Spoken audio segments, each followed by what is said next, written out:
Do të shkojmë tani me zotin Rama, i cili ndodhet në qendrën e komandës dhe kontrollit të projektit Smart City, përmes inteligjencës artificiale dhe një sistemi të integruar monitorimi, po ndërtohet një model modern sigurie që parandalon rrezikun përpara se ai të shndërrohet në pasojë. Përdoruesi i parë që hyn. Thjesht duhet të shtypni enter dhe do e nxjerrni shkollën në rrjet me një qytet inteligjent. Ky është synimi i kryeministrit. Faleminderit shumë për ndihmën. Pra zoti kryeministër, ky është ekrani ballor ku shet 20 shkollat, numrin e nxënësve që janë të sigurt, alarmet gjithsej, numrin gjithsej të kamerave që kemi përfshirë aktualisht. Sistemi është duke monitoruar automatikisht shkollat 24 orë në ditë, 7 ditë javës dhe merr gjitha informacionet dhe përmbledhjet e aktiviteteve që ndodhin aty.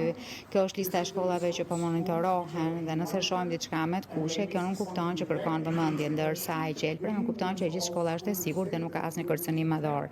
Po nëse duam të shkojmë të shohim konkretisht një shkollë caktuar, atëherë klikojmë 2 herë dhe sistemi na çon në atë shkollë, na tregon statusin e një shkolle në veçanti dhe ja tregon drejtorit shkollës, Departamentit Sigurisë Publike dhe Ministrisë që duan të kenë akses. Për shembull, nëse shohim një alarm për rrezik madhor, atëherë mund të klikojmë 2 herë këtu, i nderuar kryeministër, dhe këtu për shembull tregon që një person, një nxënës ka një armë, është zbuluar një armë brenda shkollës. Menjëherë kjo çon një alarm me të gjitha detajet, gjithashtu edhe me regjistrimin zanor dhe atë video ku është nxënësi për atë çfarë po bën. Kështu që ka alarme të ndryshme, qysh nga momenti që dikush ka një thik, apo dikush është në një zonë të apërshtatshme, një person që nuk është nxënës ka hyrë në klas, apo dikush po pi duhan në një zonë që nuk është dedikuar për këtë.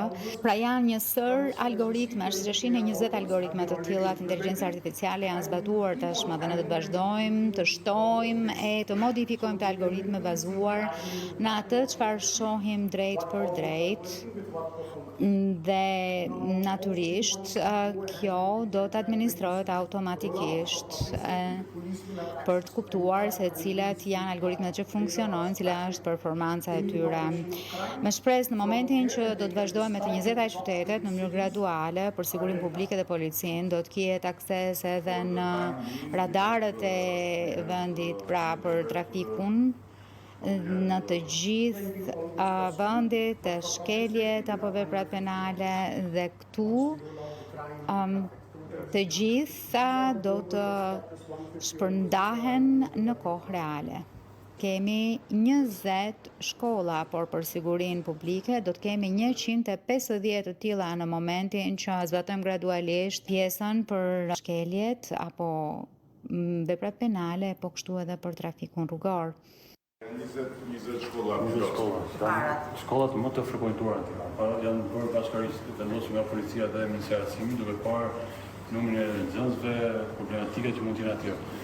Dhe më pas vijoj me sigurinë rrugore dhe sigurinë publike, ku janë 873 lokacione ku vendosen gjithë këto sensorët inteligjentë zhurmave, që janë gjendje të kapit dhe ku kanë shton arme apo një problematikë të raportuar, ndërtuesit e kamerave, pra e targave, kamerat inteligjente, pra të gjitha këto në 24 qytete të Shqipërisë, kryesore, gjithashtu në 28 pika kalimit kufitare, për arsye që të developerojnë me databazat e policisë ndaj personave në kërkim, persona të rrezikshëm apo potencialisht terroristë, si dhe përmbajtjen e sigurisë. Nuk e mirë pozicionin e punëtorëve civile, të cilat aksesojnë edhe aktualisht në drejtorinë vendore të policisë Tiranë dhe po njihen me programet e ri që është vendosur dhe do jenë pjesë e Ju pëlqen kjo punë? Po, atjetër. So thank you for all the support and Tina has been very helpful in these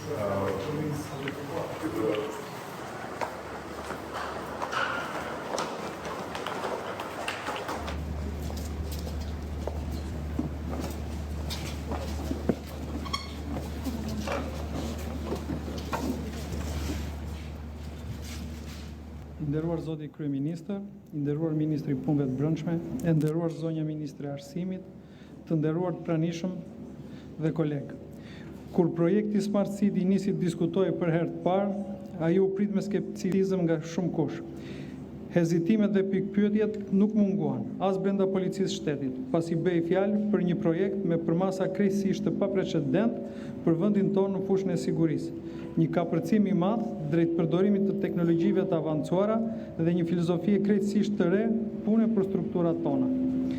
Por ne zgjodhëm të besonim të vizioni që qëndronte pas këtij projekti, se teknologjia nuk është thjesht një mjet modernizimi, por është një instrument jetik që na ndihmon të parandalojmë, të reagojmë më shpejt dhe të garantojmë në mënyrë më efektive sigurinë e qytetarëve tanë.